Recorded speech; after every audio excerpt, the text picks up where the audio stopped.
사랑하는 성도 여러분, 성경에 많은 믿음의 위대한 인물들이 나옵니다.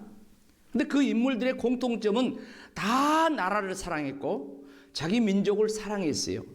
뭐 예수님을 일반적으로 모든 사람과 같이 이렇게 이야기할 수는 없지만 예수님이 공생의 가운데 3번 우셨다고 했는데 그 가운데 한 번이 나라를 위해서 울었어. 이스라엘 나라 예루살렘 멸망을 바라보면서 예루살렘아 예루살렘아 암탉이 그 새끼를 날개에 품은 것처럼 그 하나님께서 너희를 품으려고 했는데 왜 그랬냐 하면서 이제 돌 하나도 돌 위에 남지 않고 다 무너질 것을 바라보면서 그 나라의 미래가 너무너무 암울하고 어려운 그 상황을 예수님께서 기도하시면서 누가복음 19장 41절에 보면 우셨다 했어요. 울었다 했어요. 사람으로 돌아와서 이스라엘의 국부격에 속하는 사람이 이제 모세라는 사람이잖아요. 근데 이 모세가 또 얼마나 자기 나라, 자기 민족을 사랑했는 걸. 애굽에서 수백 년 동안 종살이하고 억압받고 있는 그 이스라엘 백성들을 해방시키는 일을 하는데 첫째는 하나님의 역사였고, 할렐루야, 하나님의 역사였고, 그 다음에 모세의 애국심이야. 모세 나이 80세 할아버지죠. 노인이죠. 모세가 하나님 부를 때 하나님 나는 말할 힘도 없는 노인입니다. 그렇게 이야기했어요. 그럼에도 불구하고 그 나라 그 민족을 사랑하는 그 애국심이 결국 하나님의 은혜 가운데 이스라엘 백성을 해방시키는 거예요. 그런 가운데 하나님이 주신 새로운 땅, 적과 꿀이는 가나안 땅을 향하여 나가는데 광야를 이렇게 지나가잖아요. 광야를 지나는데 모세가 늘 하나님 앞에 기도하는데 하루는 하나님의 산 시내 산에 올라와서 기도하는데 하나님께서 모세에게 모세야 지금 큰일 났다. 저 이스라엘 백성들이 산 밑에서 금송아지를 만들어 가지고 우상을 섬기는데 그 금송아지가 하나님이라고, 그 금송아지가 자기 하나님에 대해서 이렇게 자기들을 인도하고 있다고 그런다. 모세야 내가 이 백성들을 전부 다 진멸하겠다. 그리고 새 백성을 만들어서 이제 새 나라 세우겠다. 너에게 주겠다. 이렇게 이야기합니다. 그 출애굽기 32장 10절 말씀 보면 하나님께서 막 진노했다고 했어요. 그러니까 모세가 어떻게 반응합니까? 하나님 용서해 주세요. 그러면서 용서하지 않거들랑 차라리 내 생명을, 내 이름을 하나님의 생명책에서 지워주세요. 그렇게 이야기했잖아요. 출애굽기 32장 32절 같이 읽어봐요. 시작. 그러나 이제 그들을 죄를 사시옵소서. 그렇지 아니하시면 원하는데 주께서 기록하신 책에서 내 이름을 지워버려줘. 모세가 자기 이름, 그 구원받은 생명책에서 지워달라고 하면서 하여간 자기 목숨을 걸고 자기 민족을 위해서 기도할 때 분명히 하나님께서 우상숭배하고 가장 싫어한 그 죄를 범한 이스라엘 백성을 용서하신 줄로 믿습니다. 할렐루야. 하나님 용서하셨다니까요. 모세의 기도 때문에. 그러면 신약성경으로 넘어와서 보면 많은 사람들이 있지만 신약성경의 절반 이상을 기록한 사도 바울이라는 사람이 나와요. 이 바울이라는 사람이 어쩝니까? 이제 많은 편지를 써서 복음을 전하는데 저 로마에 있는 성도들에게 편지를 써서 복음을 전합니다. 로마는 당시 이스라엘을 아까 우리 일제 강점한 것처럼 그런 이 식민지 삼아 있는 그런 상태예요. 그런데 그 로마에 있는 성도들에게 너희가 신앙생활 잘 해야 된다 하면서 복음 전하고 전도하는데 자기 민족에 대해서 이야기해요. 뭐라고 이야기합니까? 나는 내 민족을 구원하고 전도하는데 진짜 내 목숨, 내 생명을 걸고 민족 구원을 위해서 나는 힘쓰고 앞으로도 계속 하겠다. 그렇게 이야기해요.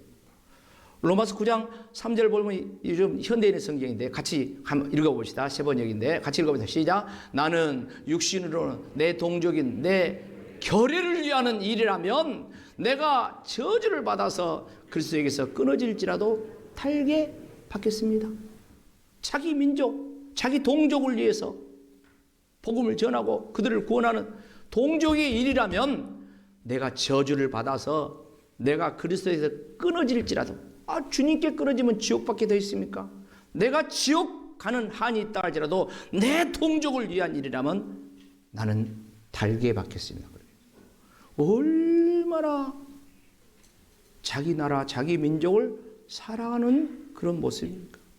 사랑하는 성도 여러분, 다시 말씀드리지만 성경의 위대한 인물들은 한결같이 자기 나라를 위해서, 자기 민족을 위해서, 그 나라가 고난당할 때, 그 민족이 어려움 당할 때 그들은 고뇌하면서 기도하면서 살신성인 자기 몸을 바치고 자기 생명을 바쳐서 그 나라, 그 민족을 위해서 헌신하는 그런 사람들. 그런 면에서 지난 100여 년 전에 있었던 3.1운동을 비롯한 독립운동의 역사를 보면 우리 조상들이 그랬어요. 그런데 그 독립운동을 하는데 민족 대표 33인이라 했잖아요. 그런데 그 33인 그 가운데 절반 가까운 16명이 기독교인 줄로 믿습니다. 안 놀래네. 왜 그러냐면 당시에 인구가 1600만 정도 됐어요. 2000만이 안 돼요.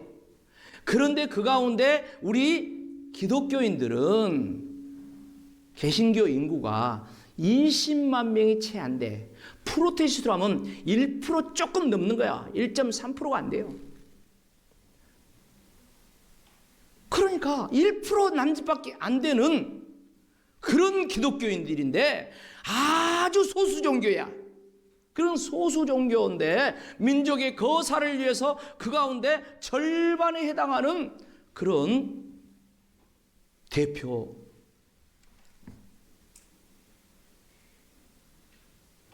선수들이 거기에 있었다. 그런가 하면 그 뒤로도 계속해서 보면 전국적으로 독립운동을 합니다. 근데 독립운동의 산실이 교회였어. 할렐루야. 교회가 독립운동의 산실했다는 거예요. 여기서 우리는 꼭 기억해야 됩니다. 지난 우리 선조들의 역사 속에 특별히 이 나라 이제 독립과 해방의 역사 이 어간에 많은 선조들의 희생과 헌신이 있었지만 특별히 우리는 기독교인으로서 우리 믿음의 선조들이 그렇게 헌신하고 또한 이 나라, 이 민족을 위해서 선한 영향력을 미쳤다는 사실, 이걸 저와 여러분은 꼭 기억을 해야 돼요. 사랑하는 성도 여러분, 우리가 갈라디아서 말씀을 지금 2절 읽었습니다. 갈라디아서 말씀은 크게 요약을 하면 율법과 복음의 관계에 대한 그런 이야기입니다. 그러니까 예수님이 복음인데 예수님 복음이 오기 전에 이 세상에 유대인들을 비롯한 많은 사람들이 율법에 매여가지고 율법의 종로로 타는 그런 사람들이었어요. 그런 가운데 살았어요. 그런데 이제 예수님께서 이 땅에 오셔서 복음 대신 예수님께서 오셔서 율법의 요구를 다 이루시고 그 율법에서 해방하시고 예수 믿는 저와 여러분을 자유케 하시고 구원하신 줄로 믿습니다. 그래서 이제 예수님 믿는 너희는 주님 주신 그 참 자유 안에서 살아라 하는 그런 말씀이 오늘 말씀에 요약된 말씀이라고 볼 수가 있어요. 자, 이 말씀을 통해서 이제 참 자유가 어떤 부분에서 있어야 될 것인가, 어떤 것인가, 이걸 간략히 몇 가지로 정리해서 말씀을 드리겠습니다. 첫 번째 참 자유를 이야기할 때 우리는 죄와 사망에서 뭐예요? 자유하는 거예요. 인류의 조상 아담 이래 모든 인간은 죄 가운데, 다 죄 가운데 있고, 그리고 죄의 결과 사망, 죽음, 이 사망의 종로로 타는 그런 인생이었어요. 로마서 5장 12절 말씀 보면은 그러므로 한 사람, 아담을 이야기합니다. 한 사람으로 말미암아 죄가 세상에 들어오고 죄로 말미암아 뭐가 왔다고요? 사망이 들어왔대. 그래서 모든 사람이, 모든 인류가 이제 죄와 사망 가운데서 다 종들어며 매어 있다는 것입니다. 다 그랬어요. 그런데 예수님께서 이 땅에 오셔서 십자가 지심으로 말미암아 바로 이 죄와 사망에서 저와 여러분을 구원하신 줄로 믿습니다. 그래서 더 이상 우리는 죄의 종로로 하지 않고 의의 종이요 하나님의 종으로 살아야 되는 거예요. 로마서 6장 6절 7절 말씀 같이 읽어봅시다. 시작. 우리가 알거니와 우리 옛사람이 예수와 함께 십자가에 못 박힌 것은 죄의 몸이 죽어 다시는 우리가 죄의 종로로 하지 아니하려 함이니 이는 죽은 자가 죄에서 뭐요? 벗어나 의롭게 하려 하심이라. 그랬어. 17절 18절 그 뒤에 말씀 보면은 뭐라고 합니까? 하나님께 그래서 감사해야 된다겠어요. 너희가 본래 죄의 종이 되니 너희에게 전하여 준 바 교훈의 본을 마음으로 순종하여. 다 같이 18절 시작. 죄로부터 해방되어 의의 종이 되었느니라. 오늘 저와 여러분이 예수님을 믿음으로 말미암아 죄로부터 해방된 줄로 믿습니다. 이제 더 이상 우리는 죄의 종으로 하면 안 된다는 것입니다. 그리고 우리는 의의 종이 되다. 죄의 종이 아니라 의의 종, 바로 거룩한 종, 예수님의 종, 하나님의 종들로 살아야 될 줄로 믿습니다. 오늘 우리의 삶의 모습이 어떻게 되어야 될 것을 그렇게 말씀하고 있습니다. 그런가 하면 두 번째로는 정치적인 자유, 이걸 또 말씀합니다. 헌법에서 보장하는 기본권이 있어요. 그거는 뭐니까 몇 가지로 정리하면 자유권, 평등권, 참정권, 사회권, 청구권 이런 이야기를 해요. 근데 그 가운데서 가장 중요하게 얘기하는 것이 뭐냐? 자유권이에요. 자유권. 그래서 우리가 자유 이야기할 때 양심의 자유, 종교의 자유 그런 이야기 하죠. 봐봐요. 우리나라는 봐봐요. 20세상 군인 남자 장정들은 다 어디 가야 돼요? 군대에 가야 돼요. 그런데 군대에 가야 되는데 이 자유권을 얼마나 중요시 여기든지 양심의 자유, 종교의 자유 이것을 내세우면 어째요? 군대도 안 가는 나라야. 그래서 저 여호와 증인이나 이런 사람들 그러잖아요. 그만큼 이 자유가 아주 중요한 것입니다. 그래서 이 자유, 이게 가장 먼저 국가에, 국민들에게 보장되어야 된다고 그렇게 이야기해요. 특별히 정치적인 자유, 이거는 민주주의 국가에서는 필수적이라는 거예요. 근데 사실 우리 지나간 역사, 아까 영상에도 조금 나왔지만 막 그 해방도 되고 그랬지만 막 독재 시대가 있었잖아요. 군사정권이라든가 막 이런 독재 시대. 그리고 자유가 없어가지고 막 자유 쟁취를 위해서 그렇게 했던 그런 지난날에 그런 일들이 있었어요. 그래서 이렇게 정치인 자유가 있어야 되고 그 다음에 국가 간에도 나라와 나라 사이에도 서로 간의 자유를 존중하면서 나갈 때 평화 공존할 수가 있는 거죠. 하나 더 말씀을 드리겠어요. 세 번째로는 뭘 이야기합니까? 더불어 함께 사는 자유를 말씀하고 있어요. 더불어 함께 사는. 그러니까 자유는 혼자 누리는 자유에서 더불어서 함께 누리는 자유로 발전해야 될 줄로 믿습니다. 오늘 13절 말씀 다 같이 한 번 더 읽겠어요. 시작. 형제들아 너희가 자유를 위하여 부르심을 입었으나 그러나 그 자유로 육체의 길을 삼지 말고 오직 사랑으로 서로 종노릇하라. 무슨 말입니까? 하나님께서 우리 성도들을 자유를 위하여 부르셨대요. 그런데 어쩌습니까? 하나님이 주신 그 자유를 육체의 기회로 삼지 말고 오직 사랑으로 서로 종노릇하면서 섬기면서 그 자유를 누리라고 이렇게 하겠어요. 그러니까 더불어서 함께 누리는 자유, 이렇게 되어야 된다고 그렇게 말씀합니다. 여러분 성경에 보면 예수님께서 말씀한 종의 개념이 있어요. 이 종의 개념은 큰 자가 작은 자를 섬기는 거예요. 힘 있는 자가 힘 없는 자를, 약자를 섬기는 거예요. 돈이 많은 자가 가난한 자를 섬기는 거예요. 많이 배운 자가 못 배운 자를 이제 섬기는 거예요. 그게 성경에서 말하는 종의 개념이에요. 근데 우리 문화에 수정해야 될 그런 삶의 문화가 있습니다. 우리 어렸을 때 우리 아이들이 공부를 안 하면 부모님들이 뭐 했어요? 야 이놈아 공부해라. 공부해서 애비 줄래 애비 줄래. 다 너를 위해서 공부하는 것이다. 이렇게 가르쳤어요. 그런데 기독교 정신은 뭡니까? 공부해서 남 주는 것입니다. 아멘도 안 해. 우리 학생들 막 공부해서 남 주자. 시작. 기회를 한 번 더 줄게. 공부해서 남 주자. 학생들만 시작. 큰 소리로 공부해서 남 주자. 그래. 그러면 어른들 돈 벌어서 남 주자. 시작. 그거 기독교 정신이라니까. 선교하는 것이 무엇입니까? 어떤 사람은 뭐 그래 우리 교회 빚 많은데 모달로 남 도와줘요. 이런 말하는 사람도 있어요. 맞아요. 그 말도. 그러나 한 번 더 생각해 보면 모든 것이 다 주님 것입니다. 할렐루야.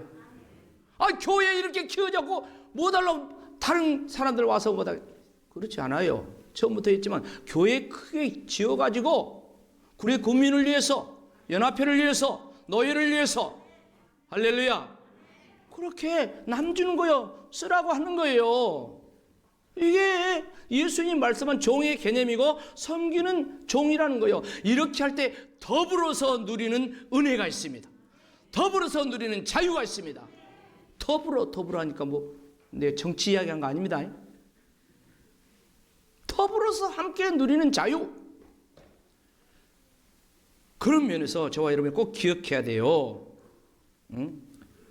자기밖에 모르는 이기주의적인 삶을 살면 그러면서 투쟁하고 경쟁 내 것 삼으려고 빼앗고 그렇게 사는 삶을 살면 어떤 결과가 오는가?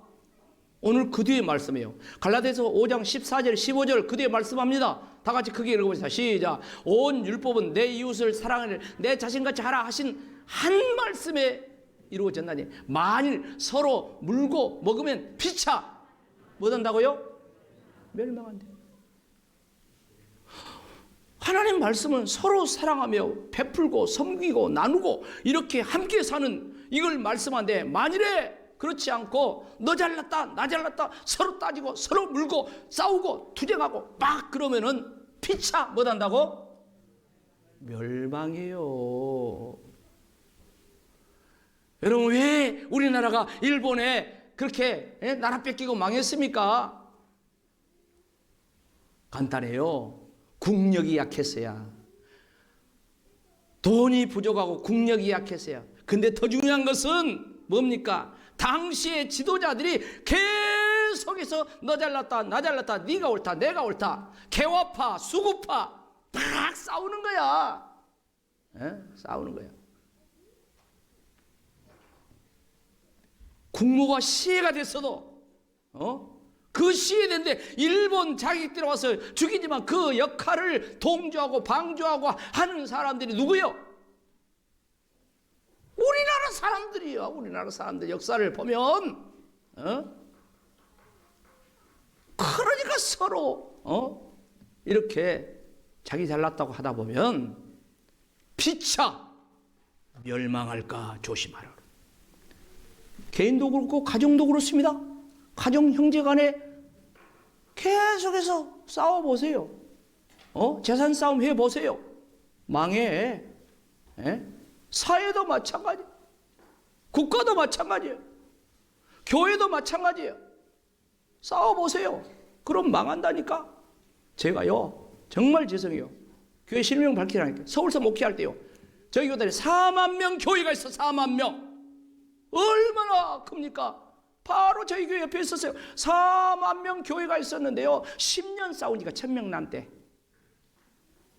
10년 싸우니까 4만 명이 다 흩어져 버리고 싸우면 피차 멸망한다고 했습니다. 할렐루야. 우리 대통령과 위정자들을 위해서 늘 기도하고 있는데 맨날 싸우잖아요. 건설적인 싸움을 하면 그래도 좋은데 국민들은 다 알아. 자기 밥그릇을 위해서, 자기 정권 유지를 위해서, 자기 당락을 위해서. 그러나 국민들은 대부분 다 알아요. 네? 그래서 우리가 기도하고 이대로 가면 안 된다, 이대로 가면 망한다 하는 이 경고의 주의 말씀을 드리면서 오늘 더불어서 함께 사는 이 자유가 우리 가운데 있어야 돼. 나도 좋고 너도 좋고 우리 모두가 함께 좋은 그런 자유, 그게 참 자유라는 거예요. 뭐 차별금지법 제정에 대한 그런 말씀만 있잖아요. 그것도 좋아요. 그런데 그 법을 제정하면서 또 다른 역차별이 생겨나면은 돼야 안 돼요? 안 되는 거예요. 다 좋아야 돼. 더불어서 함께 돼야 된다는 것입니다. 사랑하는 성도 여러분, 예수님께서 이 땅에 오신 건 우리를 구원하러 오셨습니다. 다른 말로 하면 우리를 자유하게 오신 줄로 믿습니다. 죄와 사망에서 종노릇하는 저와 여러분을, 우리 인류를 해방시키러, 자유케 하러 오셨다는 거예요. 그리고 그 주님은 원수마귀로부터 자유케 하시며 또한 삶의 자유, 정치적인 자유, 사회적인 자유, 이런 자유를 주님이 우리에게 주시면서 자유를 함께 누리라고 그렇게 주셨어요. 더불어서 함께 누리는 자유. 오늘 이 말씀을 다시 한번 깊이 심령에 새기면서 3.1절을 앞두고 특별히 우리 나라를 위해서 더욱 기도하면서 이 나라의 지도자들이 하나님이 기뻐한 지도자들로 정사를 잘 수행해 나가며 온 국민을 통합하고 이전보다도 더 앞으로가 더 잘 되는 그런 나라가 되기를 주의 이름으로 축복합니다. 아멘.